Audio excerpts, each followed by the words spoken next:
Good morning students. Last video के अंदर हमने रेखीय आवर्धन पढ़ा था और आज का जो हमारा टॉपिक है वह टॉपिक है प्रकाश का अपवर्तन। देखिए, प्रकाश का अपवर्तन क्या होता है।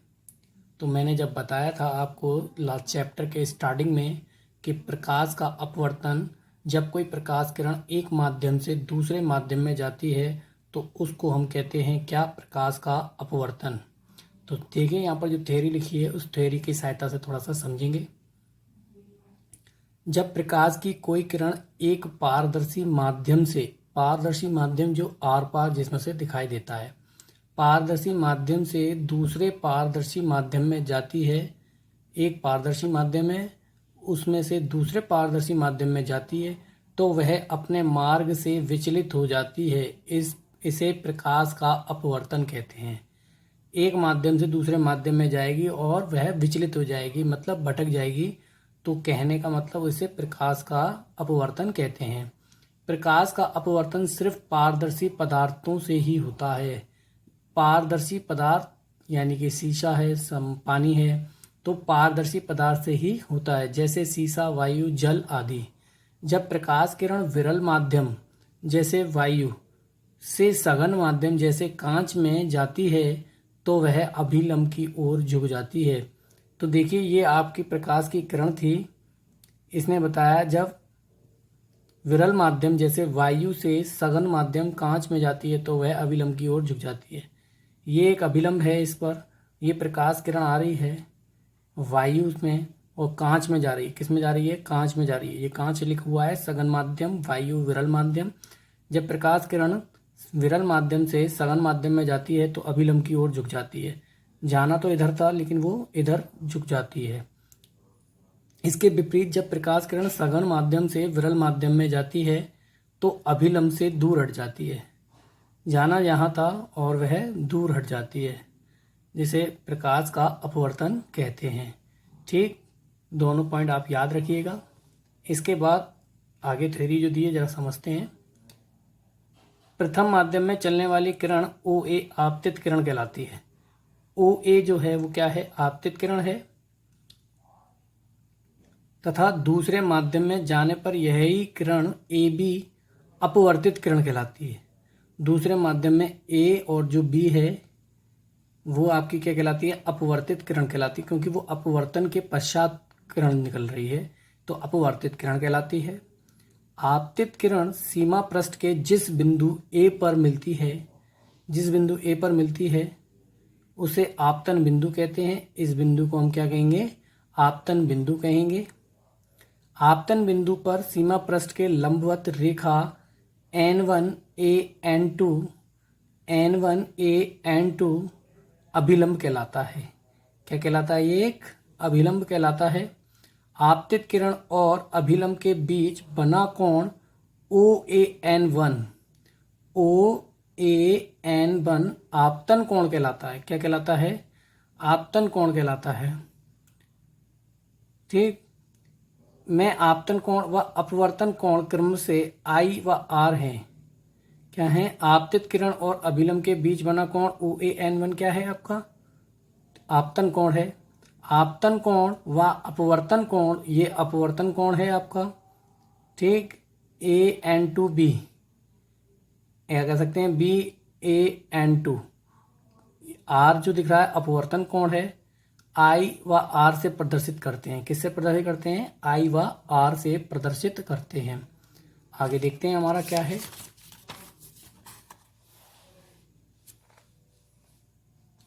देखिए, यदि अपवर्तित किरण आपतित किरण के सापेक्ष अभिलंब की ओर झुकती है तो दूसरे माध्यम को पहले माध्यम के सापेक्ष सघन माध्यम कहते हैं। मतलब जब अभिलंब की ओर झुकेगी तो आपको मालूम है दूसरे माध्यम को पहले माध्यम के सापेक्ष क्या कहेंगे? सघन माध्यम कहेंगे।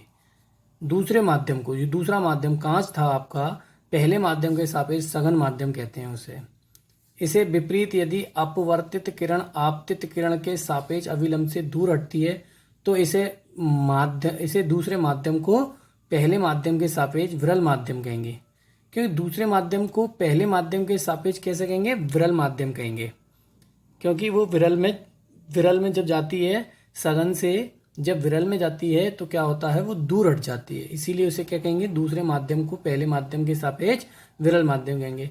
प्रकाश की चाल विरल माध्यम से अधिक, विरल माध्यम में कैसी होती है, अधिक होती है, तथा सघन माध्यम में कम होती है। मतलब विरल माध्यम वह माध्यम है जो खुला एरिया हो, जहां पर अणु दूर दूर होते हैं, तो वहां पर चाल कैसी होगी, अधिक होगी। सघन माध्यम वह माध्यम है जहां पर भीड़ होती है, अणु एक दूसरे के पास पास होते हैं, तो वहां पर आपकी जो चाल होगी वो कैसी होगी, कम होती है। अपवर्तन के कारण भिन्न भिन्न माध्यमों में प्रकाश की चाल का भिन्न भिन्न होना है। अपवर्तन की क्रिया में प्रकाश की चाल, तरंग दैर्घ्य तथा तीव्रता बदल जाती है, परंतु प्रकाश की आवृत्ति नहीं बदलती। प्रकाश के अपवर्तन में होने वाली परिघटनाएं हैं। पहला है शीशे के गिलास में रखी पेंसिल या चम्मच मुड़ी हुई नजर आना। आप शीशे के गिलास में रखी पेंसिल रख दीजिए, चम्मच मुड़ी हुई नजर आना, चम्मच भी रख दीजिए तो आपको ये मुड़ी हुई नजर आती हैं। यहाँ प्रकाश के अपवर्तन का वही नियम लागू होता है कि जब कोई प्रकाश की किरण सघन माध्यम से विरल माध्यम में प्रवेश करती है तो अभिलंब की ओर मुड़ जाती है। तो मुड़ जाती है मतलब झुक जाती है, तो वो आपको इसीलिए वो टेढ़ी दिखाई देती है। ठीक, इसके बाद दूसरा पॉइंट है शीशे के गिलास में रखा सिक्का उठा हुआ नजर आना। कांच के बर्तन में रखा नींबू अपने वास्तविक आकार से बड़ा नजर आता है। कांच के बर्तन में अगर रखा नींबू है, जो नींबू को अगर हम कांच के बर्तन में रख देते हैं तो वह अपने वास्तविक आकार से कैसा आता है, नजर बड़ा नजर आता है। ठीक, इसके बाद आपका टॉपिक है, देखते हैं क्या टॉपिक है आपका अगला। अपवर्तन के नियम है। अपवर्तन के नियम समझिएगा सभी बच्चे ध्यान से। प्रकाश के अपवर्तन के दो नियम हैं। आपतित किरण, अपवर्तित किरण तथा आपतन बिंदु, अभिलंब तीनों एक ही तल में होते हैं। यहाँ पर तीनों कागज के तल में हैं। यहाँ पर तीनों कैसे हैं, कागज के तल में हैं। देखिए जैसे कि हम यहाँ पर समझ सकते हैं, आपतित किरण, अपवर्तित किरण और अभिलंब तीनों कहाँ पर हैं, एक ही तल में होते हैं। कहाँ होते हैं, तीनों एक ही तल में होते हैं, यही आपको बताया गया है। इसके बाद दूसरा नियम है, किन्हीं दो माध्यमों के लिए एक ही रंग के प्रकाश के लिए आपतन कोण की जया साइन तथा अपवर्तन कोण की जया साइन का अनुपात एक नियतांक होता है। यदि आपतन कोण I तथा अपवर्तन कोण R है तो sine I upon R is equal to नियतांक। कहने का मतलब समझो, दो माध्यम दिए हुए हैं और एक ही रंग के प्रकाश के लिए उसमें एक ही रंग का प्रकाश है, तो आपतन कोण की जया और अपवर्तन कोण की जया दोनों के अनुपात कैसा होता है, एक नियतांक होता है। तो साइन I अपॉन R एक नियतांक कांस्टेंट दिया है। इस नियम को स्नेल का नियम भी कहते हैं। पेपर में क्वेश्चन किस तरीके से आएगा, स्नेल का नियम किसे कहते हैं, तो यह आपको पता होना चाहिए। इस नियतांक को पहले माध्यम के सापेक्ष दूसरे माध्यम का अपवर्तनांक कहते हैं। इस नियतांक को क्या कहते हैं, पहले माध्यम के सापेक्ष दूसरे माध्यम का अपवर्तनांक कहते हैं, तथा अक्षर n से प्रदर्शित करते हैं। किससे प्रदर्शित करते हैं, n से। इसके दोनों ओर क्रम से पहले तथा दूसरे माध्यम का संकेत लिखा जाता है। इसे जैसे यदि किरणें वायु के कांच में प्रवेश करती हैं, वायु से कांच में प्रवेश करती हैं, किसमें करती हैं, वायु से कांच में। ये वायु से कांच में प्रवेश करेंगी, वायु से कांच में प्रवेश करती हैं तो अपवर्तनांक को वायु के सापेक्ष गिलास कांच का अपवर्तनांक कहा जाता है। ये क्या कह सकते हैं इसे हम, तो वायु के सापेक्ष कांच का अपवर्तनांक कहते हैं। तो इसे ANG से प्रदर्शित करते हैं तथा यह वायु के सापेक्ष कांच का अपवर्तनांक कहलाता है। तो वायु को A से डिनोट करते हैं क्योंकि एयर A से, कांच गिलास होता है G से, तो वायु के सापेक्ष कांच का अपवर्तनांक को N से। ये प्रदर्शित करने का तरीका है। इसी प्रकार sine I upon R is equal to ANG। यदि किरणें वायु से जल में प्रवेश कर रही हैं तो वायु के सापेक्ष जल का अपवर्तनांक ANW से प्रदर्शित करते हैं। यदि प्रकाश की किरणें एक माध्यम से दूसरे माध्यम में जाते समय दोनों माध्यमों के सीमा पृष्ठ पर लंबवत गिरें तब स्नेल के नियमानुसार जया I is equal to N sine R। लंबवत आपतन के लिए I इज इक्वल टू 0 अतः साइन I इज इक्वल टू 0, इसे N sine R is equal to 0, परंतु N शून्य नहीं है, परंतु N शून्य नहीं है। अतः जया r is equal to 0, r is equal to 0। इससे स्पष्ट है कि यदि प्रकाश की किरण एक माध्यम से दूसरे माध्यम में जाते समय दोनों माध्यमों के सीमा पृष्ठ पर लंबवत i इज इक्वल टू 0, तब वह पूरे माध्यम में जाने पर दूसरे माध्यम में जाने पर अपने प्रारंभिक मार्ग से बिना विचलित हुए सीधी निकल जाती है। मतलब कोई प्रकाश किरण है और वो अभिलंब की सीधे गिरती है तो सीधी ही चली जाती है। जब सीधी गिरेगी तो सीधी जाएगी, उसमें कोई कोण नहीं बनेगा। इसीलिए आई और आर के मान कैसे होते हैं, 0 होते हैं।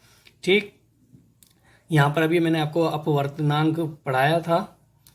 ठीक है, एक नेतांक होता है, वही आपका एक अपवर्तनांक होता है। ठीक, तो ये कांच का अपवर्तनांक कहलाता है, मैंने बताया था आपको।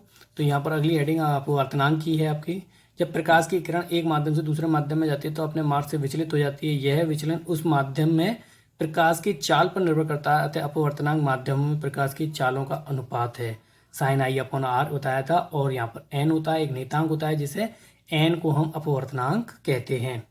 ठीक, यहाँ पर यही बताया गया है आपको। निर्वात में प्रकाश की चाल दी हुई है, 3 × 10⁸ मीटर पर सेकंड की चाल से चलता है। ये याद रखिएगा। निर्वात में, यानी निर्वात मतलब यहाँ वायु। ठीक है, निर्वात यहाँ वायु नहीं होती, वहाँ पर प्रकाश की चाल कितनी होती है, 3 × 10⁻⁸ मीटर पर सेकंड होती है। ठीक है, याद रखिएगा। न्यूमेरिकल आएंगे तो आपको आने चाहिए। ठीक, यहाँ पर निरपेक्ष अपवर्तनांक दिया हुआ है। अगली हेडिंग आपकी निरपेक्ष अपवर्तनांक क्या है। यदि प्रकाश का अपवर्तन निर्वात से किसी अन्य माध्यम में होता है, तब आपतन कोण की जया तथा अपवर्तन कोण की जया के अनुपात को उस माध्यम का निरपेक्ष अपवर्तनांक कहते हैं।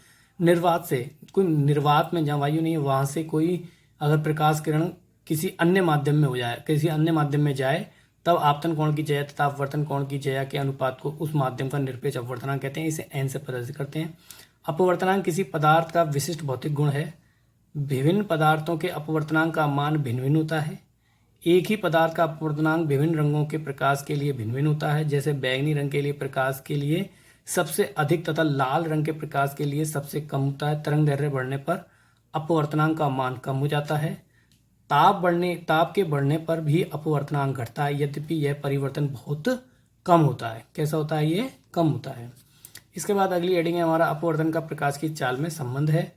अपवर्तनांक का प्रकाश की चाल से संबंध। किसी पदार्थ का अपवर्तनांक जितना अधिक होगा वह पदार्थ उतना ही अधिक प्रकाशीय सघन होगा तथा उस पदार्थ में प्रकाश की चाल उतनी ही कम होती है। सघन माध्यम में प्रकाश की चाल आपको पहले भी बता चुका हूँ कैसी होती है, कम होती है। किसी माध्यम में निरपेक्ष अपवर्तनांक निर्वात में प्रकाश की चाल तथा उस माध्यम में प्रकाश की चाल के अनुपात के बराबर होता है।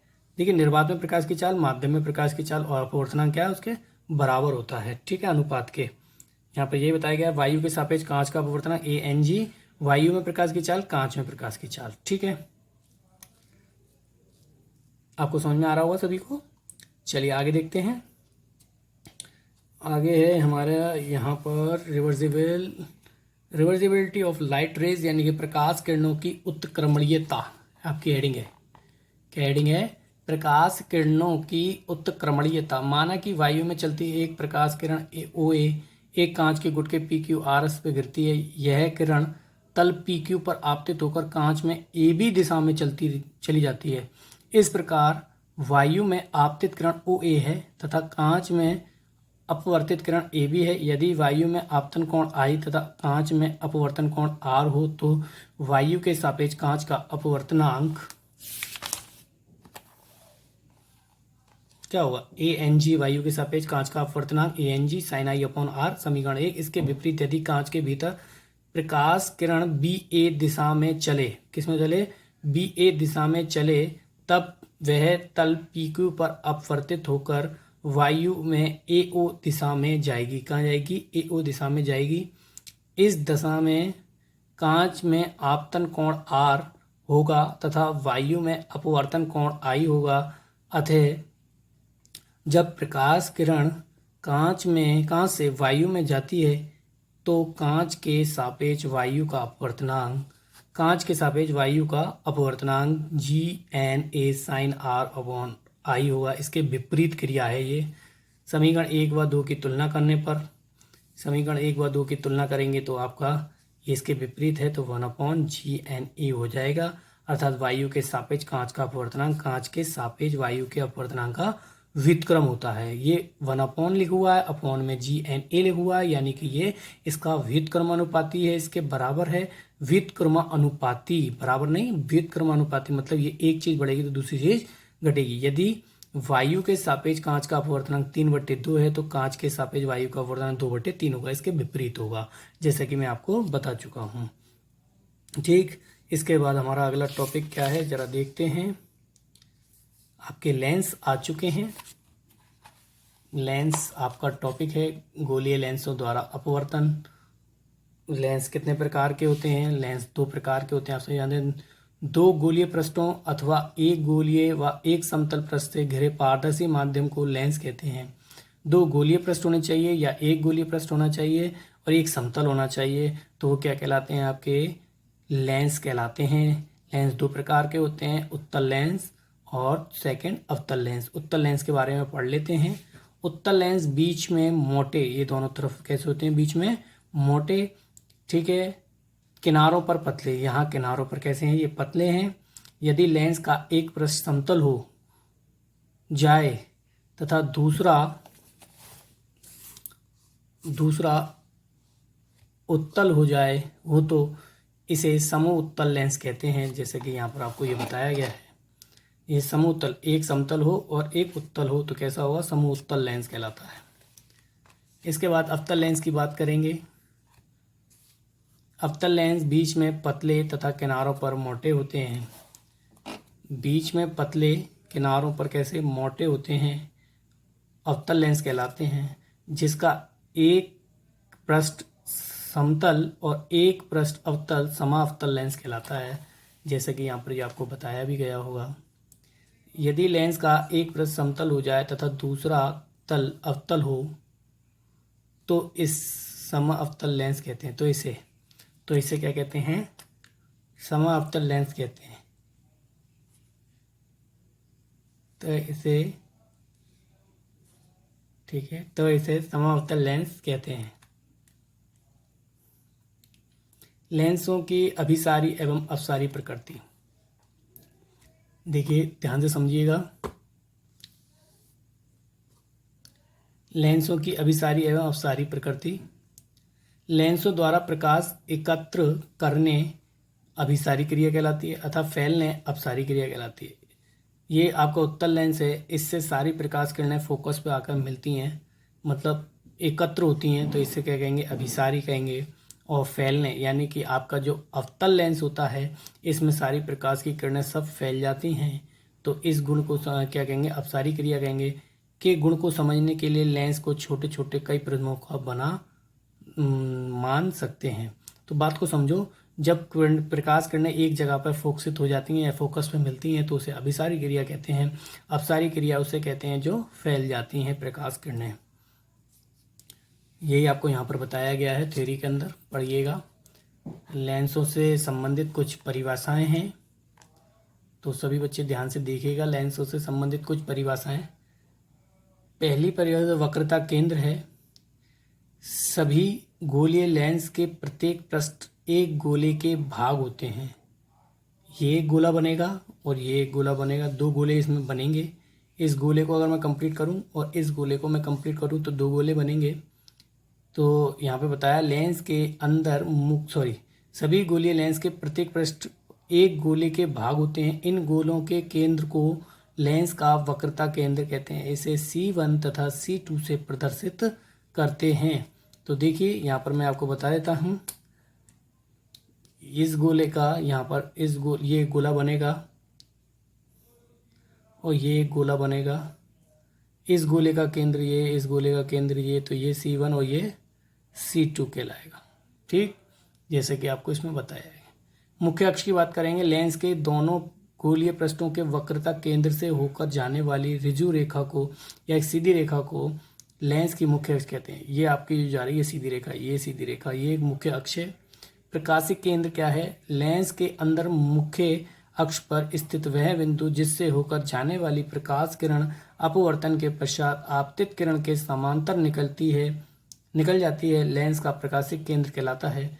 तो ये आपका जो बीच का जो बिंदु है ये इसे O से डिनोट करते हैं, ये आपका प्रकाशिक केंद्र कहलाता है। क्या कहलाता है? ये प्रकाशिक केंद्र कहलाता है। ये आपका अंदर लेंस के अंदर का बिल्कुल बिंदु, मध्य का बिंदु। इसके बाद अगला पॉइंट है हमारा, अगला पॉइंट क्या है, सभी बच्चे ध्यान देखिएगा। द्वारक हैं। गोलीय लेंस की वृत्ताकार रूपरेखा का प्रभावी व्यास इसका द्वारक कहलाता है। तो ध्यान से समझिए, यहाँ पर ध्यान से समझिएगा सभी। ये आपका लेंस है और यहाँ से यहाँ तक इसमें प्रकाश किरणें जो आएंगी ये द्वारक कहलाएगा। एल एल डैश ये आपके द्वारक हैं। यहाँ पर प्रकाश किरणें आएंगी, ठीक है। द्वार मतलब आपका, ठीक, कहने का मतलब समझिए इसी भाषा में। इसके बाद पतले लेंस हैं। ऐसे लेंस जिनका द्वारक इनकी वक्रता त्रिज्या से बहुत छोटा होता है, ऐसे लेंस छोटे द्वारक के पतले लेंस कहलाते हैं। फोकस तल, लेंस के फोकस में से होकर जाने वाले तथा मुख्य अक्ष के लंबवत तल को लेंस का फोकस तल कहते हैं। उत्तल लेंस का मुख्य फोकस है।